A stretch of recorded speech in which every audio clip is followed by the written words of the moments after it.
So hi friends, welcome back to our channel Unique Trader Sunil. So आज का हमारा topic है कि 2026 में हमें कहाँ निवेश करना चाहिए, क्योंकि बहुत सारे लोगों को यही पता नहीं रहता कि हमें कहाँ निवेश करना है, कब निवेश करना और कैसे निवेश करना है।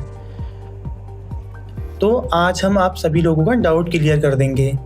इस वीडियो को लास्ट तक देखिएगा आप। आई गारंटेड यू कि आपको इससे बहुत कुछ सीखने को मिलने वाला है। अगर आप पूरी वीडियो देखते हैं तो आपका ऑटोमेटिक नॉलेज गेन हो ही जाएगा, आपको पता लग जाएगा कि हमें कहाँ निवेश करना है। ठीक है, सो वीडियो को स्टार्ट करते हैं। So let's start. तो वीडियो स्टार्ट होने से पहले मैं आपको बता दूं कि यह कोई बाई और सेल रिकमेंडेशन नहीं है। यह वीडियो केवल एजुकेशन पर्पज़ के लिए है। किसी भी निवेश करने से पहले आप अपने पर्सनल एडवाइज़र से पूछ सकते हैं कि मुझे कहाँ निवेश करना है। So let's start the video. तो जो मैंने सेक्टर डिवाइड किए हैं तो मैंने उनको 4 पार्ट में डिवाइड कर दिया है। मैंने 4 सेक्टर में डिवाइड कर दिया है। अगर बात करें हमारे सेक्टर्स की तो पहला सेक्टर है हमारा पावर सेक्टर। सबसे पहले हमें इस बात का ध्यान रखना है कि अगर हम किसी भी सेक्टर में इन्वॉल्व हो रहे हैं, उसमें इन्वेस्ट कर रहे हैं, तो कि गवर्नमेंट उसमें पार्टिसिपेट कर रही है नहीं कर रही है, वो सबसे बड़ा फैक्टर होता है। तो हमें उस चीज़ को भी फॉलो करना पड़ता है, क्योंकि लॉन्ग टर्म में देखा जाए तो वही चीज़ें काम आती हैं हमारे। तो जैसा कि हम इसमें देखते हैं कि गवर्नमेंट लास्ट टाइम से इन्वॉल्व हो रहा है एनर्जी सेक्टर में, डिफेंस सेक्टर में भी देख सकते हैं कि अच्छा बूम देखने को मिला। अगर हम बात करें जहां गवर्नमेंट इन्वॉल्व नहीं हो रही है, आप रेलवे सेक्टर देख सकते हैं। पिछले 2 साल से उनमें कोई मतलब ज़्यादा अच्छे ना ऑर्डर मिले, ना गवर्नमेंट ने उनको चर्चाओं में लाया ही नहीं गया है। तो उनकी ग्रोथ देख सकते हैं आप कहाँ हुई है। तो अपने हाई से वो 50% तक डाउन हो चुके हैं। तो ये सारी चीज़ें हमारे लॉन्ग टाइम ग्रोथ के लिए काफ़ी इम्पोर्टेंट हो जाती है कि हम कहाँ अपना पैसा इन्वेस्ट कर रहे हैं, गवर्नमेंट उसमें इन्वॉल्व है या नहीं है, गवर्नमेंट पार्टिसिपेट कर रही है या नहीं कर रही है, या उसे इग्नोर मार रही है। तो ये चीज़ें काफ़ी मैटर करती हैं। और दूसरा सेक्टर है हमारा आईटी सेक्टर। अगर हम पिछले कुछ सालों से देखें तो आईटी सेक्टर को हमारे बहुत चुनौतियों का सामना करना पड़ रहा है। तो जैसा कि हम देख पा रहे हैं कि दुनिया भर की जो कंपनियां हैं एआई और ऑटोमेशन पर खर्चा बढ़ा रही है। आप देख सकते हैं ग्लोबली भी, आप देख सकते हैं कि जो चाइना की कंपनियां हैं एआई से रिलेटेड और जो यूएसए की कंपनियां हैं वो कितना अच्छा बूम कर रही है, वहाँ कितनी अच्छी फंडिंग आ रही है, वो अपने ऑल टाइम हाई पे है भी। वो चीज़ देख सकते हैं आप, वो चीज़, क्योंकि इंडिया में वो चीज़ अभी देखने को मिली नहीं है। तो वो चीज़ें देखकर जो भारत की बड़ी बड़ी आईटी कंपनियां इस बदलाव का फ़ायदा उठा सकती है, काफ़ी अच्छा फ़ायदा उठा सकती है वैसे देखा जाए तो। अगर आप लॉन्ग टाइम इन्वेस्टर है तो आईटी सेक्टर आपको स्थिरता और ग्रोथ दोनों दे सकता है वैसे देखा जाए तो। और तीसरा सेक्टर है हमारा डिफेंस सेक्टर।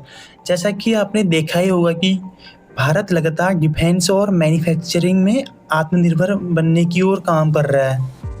इसका जो मेन फोकस है वो इंपोर्ट कम करके डोमेस्टिक मैन्युफैक्चरिंग बढ़ाने का है। मेन देखे होंगे आपने जो डिफेंस से रिलेटेड स्टॉक्स हैं, BEL, HAL होगी, इनको काफ़ी ज़्यादा कॉन्ट्रैक्ट मिले थे। हाल ही अगर हम देखें तो लास्ट 6 मंथ, 1 ईयर, 2 ईयर के अराउंड देखे तो इन्होंने अच्छा बूम दिया है वैसे देखा जाए तो अपने लोअर लेवल से। और आने वाले टाइम में भी इनको डिफेंस सेक्टर को बड़े बड़े ऑर्डर बुक्स मिलने की संभावना है, क्योंकि आपने देखा होगा कि मोदी जी भी बार बार डिफेंस रिलेटेड बातें करते रहते हैं और उनके कश्मीर दौरे और अलग अलग देशों से सम्मेलन होते रहते हैं इस बारे में। तो वो चीज़ें काफ़ी काम आती हैं हमें एक लंबे टाइम की ग्रोथ के लिए। और जो हमारा चौथा सेक्टर है वो है capital good and infrastructure sector. So इससे रिलेटेड फ्यूचर में क्या हो सकता है, क्या होने की संभावनाएं हैं, वो चीज़ हम आपको सारी बताएंगे, उस चीज़ की टेंशन मत लो आप, ठीक है।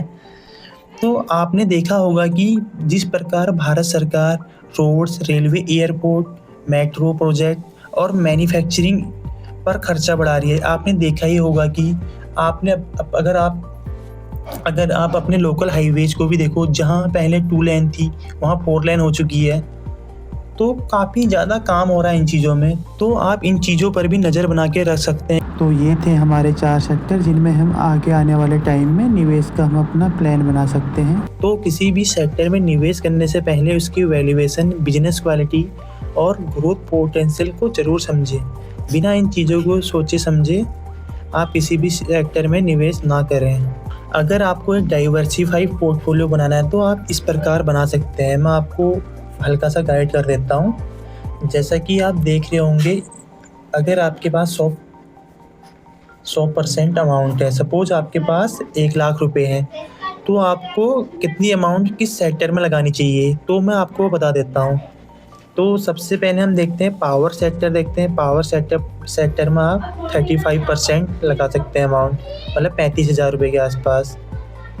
ये मैं जस्ट एग्जांपल के लिए बता रहा हूँ ताकि आपको समझने में आसानी हो। आईटी सेक्टर में हो गया 30%, कैपिटल गुड्स में हो गया 20% और डिफेंस सेक्टर में हो गया आपका 15%। अगर आप ध्यान से देखें तो हमें इसमें ग्रोथ और डाइवर्सिफिकेशन दोनों मिल जाते हैं। और इस बात का ज़रूर ध्यान दें कि किसी भी सेक्टर में अगर आप निवेश कर रहे हैं तो उसके फंडामेंटल आप ज़रूर पढ़ लें एक बार, और उसका ग्रोथ पोटेंशियल क्या है ज़रूर पढ़ लें। और अगर आपको यह वीडियो पसंद आए तो आप वीडियो को लाइक करें और चैनल को सब्सक्राइब करें। मिलते हैं आपसे नेक्स्ट वीडियो में।